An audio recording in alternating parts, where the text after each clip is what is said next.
Morning बच्चों। कक्षा 9 में संस्कृत विषय में षष्ठ पाठ छठा पाठ हम पढ़ रहे हैं। भ्रांतो बालक अर्थात भ्रमित बालक। इस पाठ का आज हम अध्ययन करेंगे। आपके संस्कृत पाठ्यक्रम में कई ग्रंथों से कई अलग अलग कथाएं दी जाती हैं।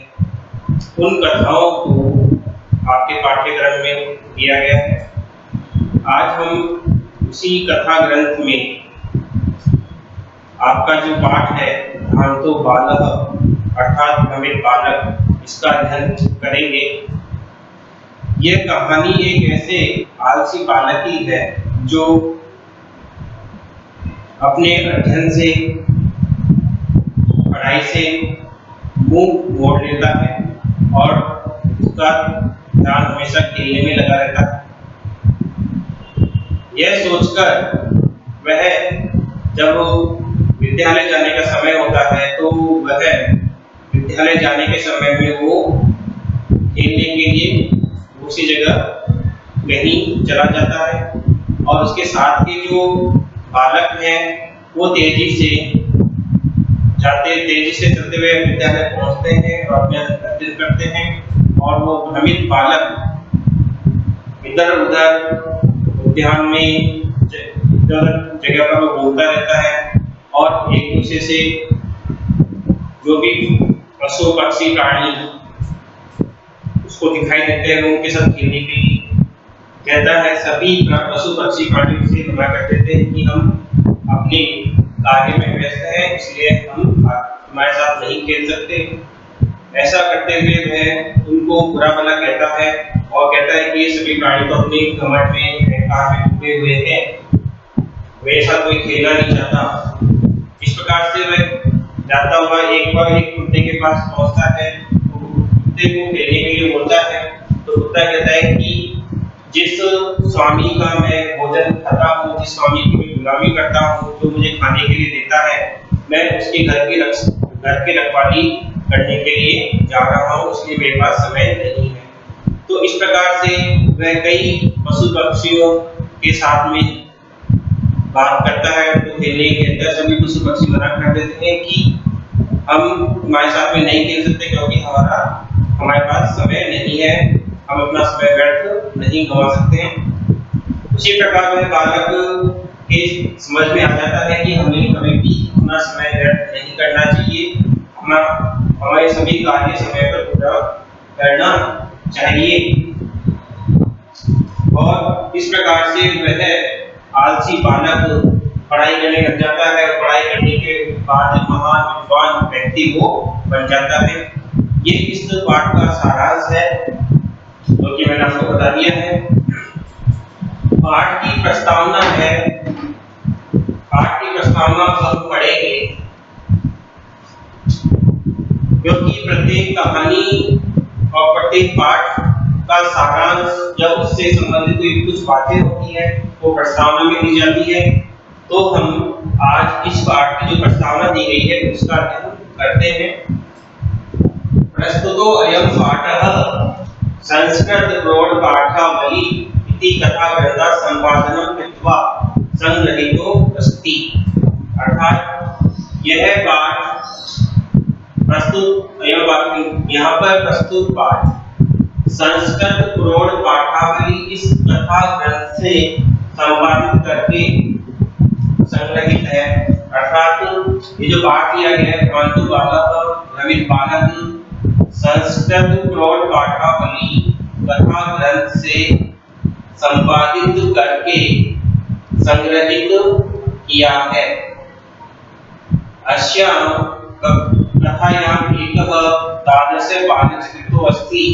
इस अस्यां कथायां इस कहानी में एकः तादृशः बालक, एक ऐसे बालक का चित्रण किया गया है, एक ऐसे बालक के बारे में बताया गया है यस्य रुचि स्वाध्याय अपेक्षया क्रीडने अधिका भवति, जिसकी रुचि स्वाध्याय अपेक्षा अपने अध्ययन करने की अपेक्षा खेलने में अधिक होती है। अर्थात वह बालक अपने अध्ययन से मुख मोड़ता है, जी चुराता है और खेलने में उसका ध्यान रहता है। उस बालक की कहानी का चित्रण इस पाठ में किया गया है। सह सर्वदा क्रीडनाट्यमेव अभिलषति। वह सर्वदा हमेशा क्रीडनाट्यमेव खेलने के लिए ही अभिलषति इच्छा करता है। वह बालक हमेशा खेलने की इच्छा करता है। परंच तस्य सखाय स्वस्य कर्मणि संलग्ना भवन्ति। परंतु उसके जो साथी हैं अपने अपने कर्मणि संलग्ना भवन्ति, अपने अपने कार्यों में संलग्न होते हैं। यानी कि वह अपने साथियों से भी खेलने के लिए कहता है, लेकिन वो सभी साथी अपने अपने कार्यों में लगे हुए रहते हैं, इसलिए कोई भी साथी उसके साथ में नहीं खेलता है। अस्मात् कारणात्, इस कारण से ते अनेन सह न क्रीडन्ति। अस्मात् कारणात्, इस कारण से ते वे सभी अनेन सह इसके साथ में नहीं खेलते हैं। वो सभी जो साथी हैं वो उसके साथ नहीं खेलते हैं। अतः एकाकी से निराशा प्राप्य विचित्यन्ति। इसीलिए अकेला ही वह निराश होकर के सोचता है, यत् स एव रिक्तः सनः इतस्ततः भ्रमति, कि वह खाली समय इधर-उधर घूम रहा है। कालांतरे बोधो भवति, समय के साथ में वो उसको ज्ञान होता है, यत् सर्वे अपि स्वस्य कार्ये कुर्वन्ति सन्ति अतो मयापि तदेव कर्तव्यम येन मम कार्य सार्थकः। कहा गया है कि इसलिए एकाकी से निराशा प्राप्य विचित्यति, इसलिए अकेला होकर वह निराशा को प्राप्त हो जाता है। सोचने लगता है कि वह ही खाली समय को इधर-उधर भटकता है, यानी कि वह ही एक है जो खाली समय में इधर-उधर घूमता रहता है। कालांतरे समय के साथ में इसको ज्ञान होता है, यत् कि सर्वे अपि सभी स्व कार्य अपने अपने कार्य करते हैं। अतो मयापि तदेव कर्तव्यम, इसलिए मेरे द्वारा भी वैसा ही करना चाहिए। येन मम कार्य सार्थकः, जिससे मेरा समय सार्थक होता है। तो इस प्रकार से ये पाठ की प्रस्तावना बताई गई है। इसमें बताया गया है कि एक ऐसा बालक है जो हमेशा खेलने में रुचि रखता है, पढ़ाई में इसका बिल्कुल भी ध्यान नहीं रखता है और वह सभी से खेलने की इच्छा करता है कि सभी जो उसके साथी है उनसे वो हमेशा खेलने की बात करता है। परंतु उसके जो साथी हैं वो अपने अपने कार्य में लगे हुए होते हैं। इस कारण से वह इस अनेक सह न क्रीडन्ति, उनके साथ में नहीं खेलते हैं। इसलिए अकेला ही वह निराश हो जाता है, सोचने लगता है कि मैं स्वयं ही खाली समय में इधर-उधर घूम रहा हूँ। समय के साथ उसको ज्ञान हो जाता है कि सभी अपने अपने कार्य करते हैं, इसलिए मेरे द्वारा भी वैसे ही कार्य करना चाहिए जिससे मेरा समय सार्थक हो जाएगा। तो ये पाठ की प्रस्तावना थी। एक बार वापस प्रस्तावना का इंग्लिश में आपको बता देता हूँ कि यह पाठ संस्कृत गौड़ पाठावली से लिया गया है, कथावली से लिया गया है। इस कहानी में एक ऐसे बालक का चित्रण किया गया है जिसकी रुचि अपने अध्ययन की अपेक्षा खेलने में अधिक होती है। यानी कि वह अपने अध्ययन में रुचि नहीं रखता बल्कि खेलने में ज्यादा रुचि रखता है। वह हमेशा खेलने के लिए ही इच्छा करता है, परंतु उसके साथी अपने अपने कार्यों में लगे हुए होते हैं। इस कारण से वह उनके साथ में नहीं खेलता है। अतः अकेला ही वह निराश होकर के सोचने लगता है कि वह ही खाली समय में इधर-उधर घूम रहा है। समय के साथ उसको ज्ञान होता है कि सभी अपने अपने कार्य में लगे हुए हैं, इसलिए मेरे द्वारा भी वैसे ही कार्य करना चाहिए, इससे मेरा समय पूरा हो जाए। ये पाठ का सारांश प्रस्तावना थी। इसके बाद पाठ शुरू होता है। भ्रान्तः कश्चन बालः पाठशाला गमन वेलायां क्रीडितुम् अगच्छत्। कोई भ्रमित बालक, कश्चन कोई, भ्रान्तः भ्रमित बालक, कोई भ्रमित बालक पाठशाला जाने के समय में, पाठशाला का विद्यालय जाने के समय में क्रीडितुम् अगच्छत्, खेलने के लिए चला गया। यानी कि जो पाठशाला जाने के समय, जब वह पाठशाला उसको विद्यालय जाना होता है तो वह उस समय खेलने के लिए चला गया। किंतु तेन सह क्रीडितुम् काले शेतुं तदा कोऽपि न वयसेषु उपलभ्यमानः आसीत्। किंतु तेन उसके साथ खेलने के लिए कालम शेतुं तथा कोई भी काल को नष्ट करने के लिए कोई भी उसके समान आयु का उपलब्ध नहीं था। यानी कि जब वह बालक खेलने के लिए निकल जाता है तो उस समय खेलने के साथ में कोई भी बालक उसकी आयु का लभ्यमान नहीं दिखाई देता है। यतः ते सर्वे अपि पूर्वदिन पाठान् स्मृत्वा विद्यालय गमनाय प्रमाणम् अभवन्। यत् क्योंकि वे सभी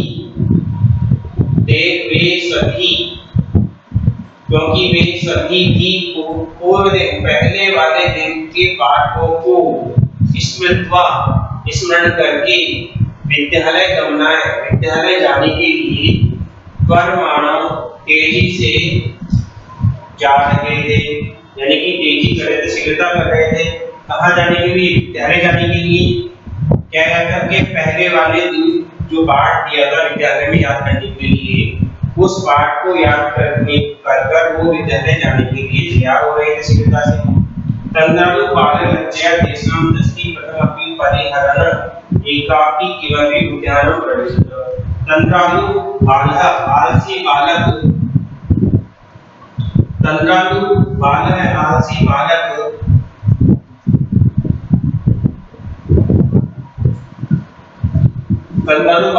बालक लज्जा से तेषां उनकी निगाहों से बचते हुए अकेला ही किसी विद्यालय में प्रवेश कर जाता है। जब वो उसके साथी विद्यालय जाने के लिए तैयार हो रहे थे तो वह आलसी बालक लज्जा से उनकी निगाह से बचते हुए अकेला ही किसी बगीचे में प्रवेश कर जाता है। वह सोचता है वीरबंतु एते बराका पुस्तक दासा, ये सभी तो किताबी कीड़े हैं, किताबों के दास हैं। वीरबंतु एते, ये सभी तो, एते मतलब ये सभी, बराका मतलब किताबी कीड़े हैं, इनको रोकने से मुझे क्या फायदा? एम तो आत्मनय विनोदेश्यामि, मैं तो स्वयं ही खेलूंगा, स्वयं मनोरंजन कर दूंगा। संप्रति विद्यालय गत्वा, इस समय विद्यालय जाकर के भूय वृद्धस्य उपाध्यायस्य मुखं दृष्टुं इच्छामि, इस समय विद्यालय जाकर के क्रोधित अध्यापक का मुख देखने की मेरी इच्छा नहीं है। वह बालक सोचता है कि इस समय मैं विद्यालय जाऊंगा तो मुझे उस क्रोधी जो अध्यापक है, गुस्से वाला जो अध्यापक है, उनके मुख को देखना होगा, इसलिए मेरी इच्छा नहीं है। एते निष्कुटवासिनां प्राणिनां एवं मम वयस्या सन्तु इति। एते, ये सभी, निष्कुटवासिनां, होटल में रहने वाले पक्षी ही मेरे आयु के हैं। अर्थात जो जिस ध्यान में प्रवेश करता है तो उस ध्यान में एक पेड़ के अंदर होटल में कुछ पक्षी बैठे हुए हैं, तो वह कहता है कि इस समय इस होटल में रहने वाले जो पक्षी हैं वही मेरी आयु के हैं, ऐसा वह सोचता है। अतः स पुष्पो ध्यानम प्रजंतम मधुकरम दृष्ट्वा तं क्रीडितुं द्वितीवारम् आगतः। उसके बाद वह फूलों के बगीचे में घूमकर मधुकरम दृष्ट्वा भंवरे को देख करके उसको खेलने के लिए 2 से 3 बार आह्वान करता है। उसके बाद फूलों के बगीचे में भंवरे को देख करके वे उसको बुलाता है और उसको खेलने के लिए 2 से 3 बार आह्वान करता है। तथापि स मधुकर अस्य बालस्य आह्वानं तिरस्कृतवान्। फिर भी वह भंवरा इस बालक के आह्वान का तिरस्कार कर देता है, यानी किसी बालक के आह्वान को नहीं सुनता है। ततो भूयो भूयः चरितः, वह बार-बार उसको बुलाने की कोशिश करता है। बाले से मधुकरम आगाय, और वह भंवरा रस प्राप्त करते हुए गाता है। वयम ही मधुर संग्रहे स्ति, मैं तो हम सब तो इस समय मधु अर्थात रस को इकट्ठे करने में व्यस्त है, इसलिए हम तुम्हारे साथ में नहीं खेल सकते। तो इस प्रकार से ये जो हमारा पाठ था भ्रांतो बाला है, ये एक आंसर का एक भाग हमने पढ़ लिया है, इसका अध्ययन कर लिया है। इस भाग से संबंधित किसी प्रकार की कोई जानकारी आपको चाहिए, कुछ पूछना है तो आपसे संपर्क कर सकते हैं। एक बार वापस इस गद्यांश और इस पाठ की इस प्रस्तावना का हम अध्ययन कर लेते हैं ताकि आपको इसमें समझ आ जाए। इसके बाकी का जो अंश होगा, बाकी का जो भाग है वो हम अगली क्लास में उसका अध्ययन करेंगे। वापस हम इसको एक बार रिपीट कर लेते हैं। प्रस्तुतो अयं पाठः, यहाँ प्रस्तुत किया हुआ पाठ संस्कृत प्रौढ़ पाठावली इस कथा ग्रंथ से संपादित करके कृत्वा री प्लस तत्वा बराबर कृत्वा, यानी कि इसमें कृत्वा री धातु है, तत्वा पढ़ते हैं, करके संपादित करके संग्रहित किया है। अश्याम कथायाम, अश्याम इस कथायाम कथा में, अब यहाँ पे कथा जो शब्द दे रखा है ये सप्तमी विभक्ति है, सप्तमी विभक्ति का एक वचन। इस कहानी में इसका चिन्ह होता है में, इस कहानी में एक है तादृश बालक, एक ऐसे बालक का चित्रण किया गया है, चित्रित किया गया है।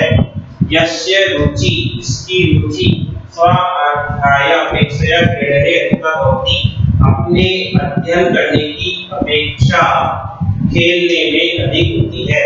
यहाँ पर ऐसे बालक का वर्णन किया गया है जिसकी रुचि अपने अध्ययन में नहीं होकर बल्कि खेलने में उसकी रुचि होती है। सह सर्वदा क्रीडनार्थी अभिलषति, वह बालक हमेशा खेलने के लिए ही क्रीडनार्थम एवं क्रीडनार्थ खेलने के लिए ही अभिलाषा करता है, खेलने की इच्छा करता है। परंतु तस्य सखाय, परंतु उसके साथी स्वयं अपने अपने कार्यों में लगे हुए होते हैं। वह अपने साथियों से खेलने के लिए कहता है, लेकिन उसके सभी साथी अपने अपने कार्यों में लगे हुए होते हैं। अस्मात् कारणात् ते अनेन सह न खेलन्ति, इस कारण से वह उसके साथ में नहीं खेलते हैं। अतः एकाकी, इसलिए वह अकेला ही निराश होकर के सोचता है कि सह एव वित्तः, कि वह खाली समय इधर उधर घूम रहा है। कालांतरे बोधो, समय के साथ उसको ज्ञान होता है, उसको ज्ञान होता है कि सर्वे अपने सभी अपने अपने कार्य करते हुए हैं, सभी अपने कार्य करते हैं। ततो मयापि तदेव कर्तव्यम, इसलिए मेरे द्वारा ही वैसा ही करना चाहिए, मेरे द्वारा वैसे ही कार्य करना चाहिए। येन मम काल सार्थक श्यामः, जिससे मेरा जो समय है वो व्यतीत हो जाएगा, सार्थक हो जाएगा। 8 तक करते हैं। भ्रांतः कश्चन बालः, भ्रमित कोई बालक पाठशाला गमन वेलायां, पाठशाला गमन वेलायां, पाठशाला जाने के समय में, वेलायां जाने के समय में, क्रीडितुम, अब यहाँ पे क्रीडितुम जो लिखा हुआ है तो यहाँ पे धातु है क्रीड, कौन सी धातु है? क्रीड धातु है और तुमुन पढ़ते हैं, क्रीड धातु है तुमुन पढ़ते हैं, इसका अर्थ होता है तुमुन का अर्थ के लिए, तो खेलने के लिए। अगच्छत् चला गया, भूतकाल में है अगच्छत् चला गया। किंतु तेन सह केलिपि, लेकिन उसके साथ में केलिपि, अब यहाँ पे शब्द है केली, केली शब्द है चतुर्थी व्यक्ति का एक वचन है। खेलने के लिए, केली का अर्थ है खेलना, खेलने के लिए, कालः शेप्तुम, समय को नष्ट करने के लिए, कालम शेप्तुम का मतलब होता है समय बिताने के लिए। तथा तब, तथा यहाँ पे जो लिखा हुआ है वो अपने शब्द है, तब को अपि कोई भी, को प्लस अपि कोई भी, उसका संधि विच्छेद होगा, कह प्लस अपि, कह प्लस अपि बराबर को अपि, कोई भी न वयसेषु उपलभ्यमान आसीत्, कोई भी उसकी आयु में उपलब्ध नहीं था, अर्थात वह खेलने के लिए, समय बिताने के लिए उसके तब कोई भी उसकी आयु का उपलब्ध नहीं था। यत क्योंकि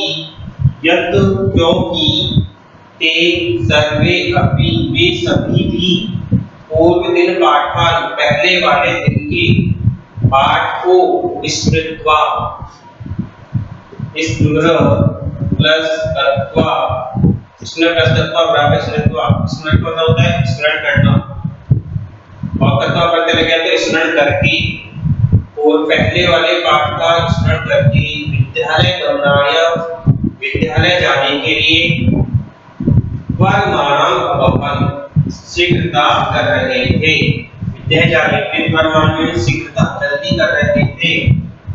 तंद्रालु बालः, तंद्रालु आलसी, बालः आलसी बालक, लज्जया, लज्जा शब्द आ गया इसके अंदर, लज्जया में लज्जा शब्द है और तृतीय व्यक्ति का एक वचन। लज्जा से तेषां, उनकी, इनकी, उसके साथियों की, दृष्टि प्रथम अपनी निगाहों से परिहरण, बचते हुए, एकाकी अकेला ही, किंवि उद्यानम, किसी भी बगीचे में प्रवेश कर जाता है, यानी कि उनसे नजर बचा करके वह बालक किसी भी बगीचे में प्रवेश कर जाता है। सह अचिंत्यत, वह सोचता है, सह अचिंत्यत वह सोचता है, विरमन्तु एते परागा पुस्तकासा, ये सब तो किताबी कीड़े हैं, इन्हें नहीं रोक सकता हूँ, क्योंकि ये मेरी बात नहीं मानेंगे, ये सब तो किताबी कीड़े हैं। अहम तो आत्मना, मैं तो स्वयं ही विनोदिष्यामि, विनोदिष्यामि यानी विनोद यानी कि मनोरंजन करना, मैं तो स्वयं ही विनोद यानी मनोरंजन करना, खेलना, स्वयं ही खेल लूंगा, स्वयं ही अपना मनोरंजन करूंगा। संप्रति अव्यय शब्द है, संप्रति का होता है इस समय। विद्यालय दत्वा, दत्वा गम प्लस दत्वा, गम धातु है प्लस दत्वा पढ़ते हैं, गम प्लस दत्वा, विद्यालय जाकर के, भूय क्रोधस्य, क्रोधित, उपाध्याय से, अध्यापक का, मुखम मुख, द्रष्टुम निरीक्षामि, देखने की मेरी इच्छा नहीं है। इस समय विद्यालय में जाकर की क्रोधित जो अध्यापक है उसका मुख देखने के लिए मेरी इच्छा नहीं है। इच्छामि, अब यहाँ पे इश धातु है, इश धातु है, इच्छ धातु है, उत्तम पुरुष का एकवचन मेरी इच्छा नहीं है। एते ये सभी निष्कुटवासिना, निष्कुटवासिना कोटर में रहने वाले, ये सभी कोटर में रहने वाले प्राणीना, प्राणी ही मम वयसा मेरी आयु के है। वगैरह है कि इस समय मैं विद्यालय जाकर के उस क्रोधित मुख वाले उस देखने की इच्छा नहीं करता हूँ। एते ये सभी कोटर में रहने वाले प्राणी ही मेरी आयु के हैं। अतः स पुष्प उद्यानम विजंत मधुकरम दृष्ट्वा, इसके बाद अर्थात उसके बाद वह पुष्पो ध्यानम, फूलों के बगीचे में, विजंत घूमते हुए, मधुकरम दृष्ट्वा भंवरे को देख करके, दृष्ट्वा दृष्टस्तत्वा, दृष्ट धातु है प्लस तत्वा पढ़ते हैं तो दृष्ट प्लस तत्वा बराबर दृष्ट्वा, देख करके, सब तुम उसको खेलने के लिए, पीड़ितों में प्लस तो वो खेलने के लिए, बार 2 से 3 बार तक, यानी 2 से 3 बार तक आवाहन करता है, अर्थात उसको बुलाता है। तथापि स्वयं मधुकर, फिर भी वह भंवरा अस्य बालस्य आह्वानम, इस बालक के आह्वान को तिरस्कृतवान, तिरस्कृत प्लस तत्वतु, तिरस्कृत प्लस तत्वतु, तिरस्कृतवान अर्थात तिरस्कार करके, ततो भूयो भूयो, उसके बार-बार आग्रह करने पर, कटम जाने के हक को, आचरण को देखकर, स्वयं मधुकर गायन, वह भंवरा बोलता है, वयम ही मधु संग्रह, वयम ही मधु संग्रह, हम सभी रस को एकत्रित करने में लगे हुए हैं, इसलिए हम तुम्हारे साथ में नहीं खेल सकते। इस प्रकार से ये जो हमारा पाठ था ध्यान तो बालक, इसका एक अंश, एक भाग हमने पढ़ लिया है। दूसरा जो भाग होगा वो अगली क्लास में हम उसका अध्ययन करेंगे। इस पाठ में जितने भी प्रत्यय संबंधी, धातु संबंधी, शब्द रूप संबंधी जितने भी शब्द आए हैं, उन सभी शब्दों को आप पढ़ें, अध्ययन करें और समझें।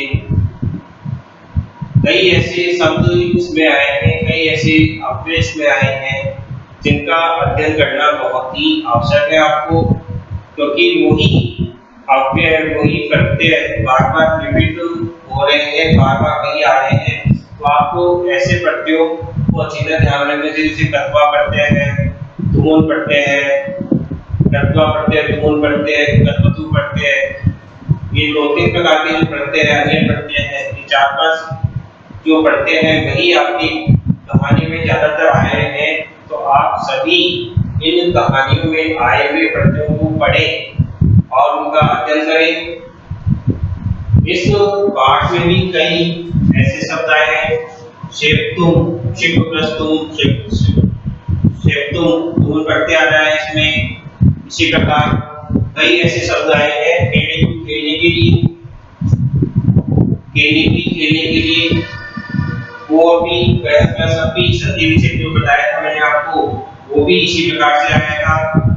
तो ये सभी जो आपकी पुस्तक में आए हैं, इसमें आप तत्वा पढ़ते हैं, इसमें धातु है, इस प्रकार के ऐसे कई ऐसे प्रत्यय हैं, कई अव्यय हैं जिनका आप बार-बार अध्ययन करोगे, बार बार उसको पढ़ोगे तो आपको ज़्यादा ध्यान में रहेगा।